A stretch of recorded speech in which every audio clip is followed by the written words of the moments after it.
Oh, okay, hello. So this one's pretty straightforward. It's about linear combinations. So the first question is, what is a linear combination? And right away, you have to say a linear combination of what? And so this question, of course, I wrote this question, but in my opinion, this question is flawed, right? It's incomplete, it's missing information. A linear combination of what? I didn't specify, and I just assumed you would know. And so this is common in science and in the real world. You're going to be solving problems, and there will be questions that, in fact, don't make any sense.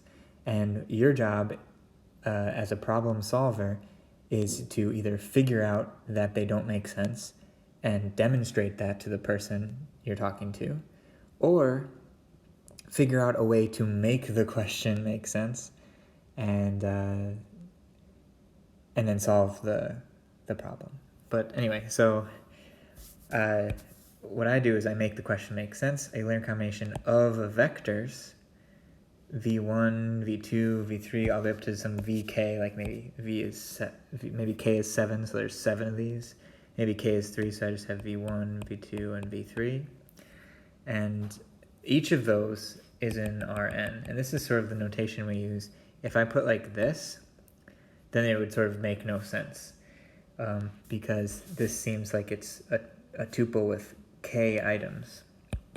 But if people just leave without the parentheses, then what they mean is that they didn't want to sit there and write like v1 is an element of Rn, v2 is an element of Rn, v3 is an element of Rn, ... vk is an element of Rn. Like, this is much better because it's clear, but it's just a lot to write. And so instead you just sort of do a shorthand, and this is like that. So like if n is 3, then we need like v1 is an element of R3. So maybe v1 is the vector 2, 3, negative 5. Maybe that's v1. And then v2 might be the vector negative pi, 0, 0. And v3 might be the vector 1, 1, 1.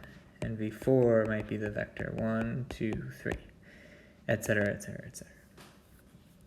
All the way up to vk might be the vector 12, 1, 2. But anyway, a linear combination of vectors is a weighted sum. And here's what we write with some dots. And by the way, note that I put that this is an element of Rn, because when you add vectors, you get, again, a vector result. And here I'm multiplying a vector by this C2, and each of these, like, C2 is in R. So here's another solution to that problem of listing, listing all these things, is I could have just said Vi in Rn. Like I said here, Ci is in R. So each of the Ci's, C1 is in R, C2 is in R, C3 is in R, C1 is in R. And so I just altogether, like, each of the Ci's are in R. And these Ci's are coefficients. They're also called scalars. They're also called weights because they scale or weigh each vector's contribution to the sum. And another way to write this thing is like this. This is really useful. Just sort of get used to this. And by the way, this is also incomplete. I couldn't give this to a computer. I would have to tell the computer to sum, from I equals 1 to k. And honestly, even more explicitly, like, I should be from the set 1 to k, to show that it's all integers and that there are k terms.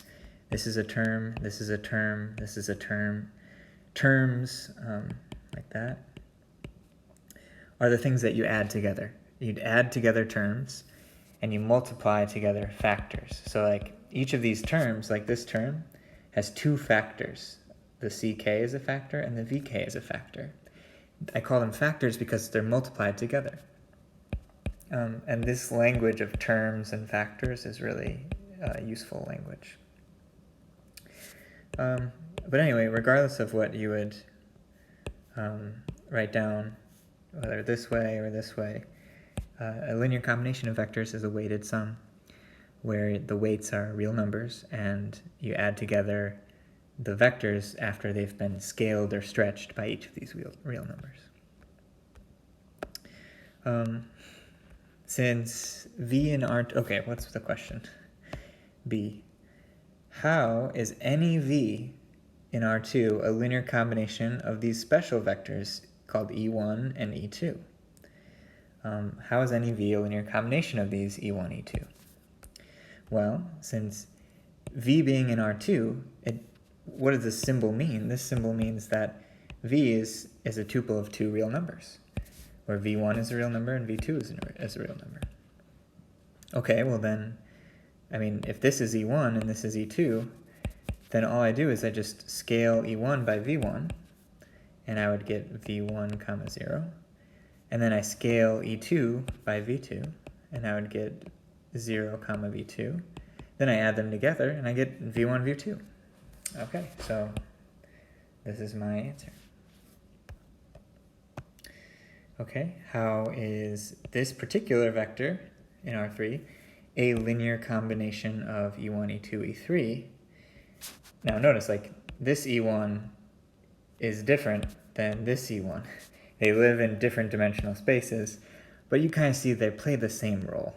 They're the vector that is just one unit in the first direction. And so, you know, if you're in R3, you have three of these special vectors. They're sometimes called I hat, J hat, K hat. Yeah, anyway, let's see the links in the videos for more. So, well, if V is in R3, then sort of not too hard to see that you just add up E1, E2, and E3 together with the correct weights, and you get your particular vector. And I guess I took the opportunity here to show you that sometimes people write vectors vertically. In fact, this is the preferred way of using vectors in the course called linear algebra, which is the most important course for any mathematics major and really for anybody who's doing data, computer science, physics, economics, linear. The reason is the only thing we know how to do well in math is linear algebra. In fact, all of calculus, the whole goal of calculus is to take difficult problems and turn them into linear algebra. And because we know how to solve linear algebra problems, we're really good at it. And you know, what's the goal of machine learning? Machine learning is to take a really complicated problem like identifying an image or I don't know, whatever, and turn it into linear algebra. I'm not joking. I mean, there's a little bit of nonlinearity thrown in this ReLU layers, but essentially the whole thing is built out of linear functions and linear algebra. And your weights that you're updating and your stochastic gradient descent, those are entries in a matrix, and a matrix is a linear map. Anyway, wow, I really got off topic. Sometimes people write vectors upwards as columns. They say this word is column vectors. And other times you write vectors like this, like tuples, such as maybe the way we'll write it. And even when you write a vector into a computer, you might write it like that. Like you might say A equals in Julia. And then anyway, so just different ways to write the same thing, which is, you know, confusing because there are so many different ways, but also useful because sometimes one way is easier than another way. Okay, I think that's it for this problem. It wasn't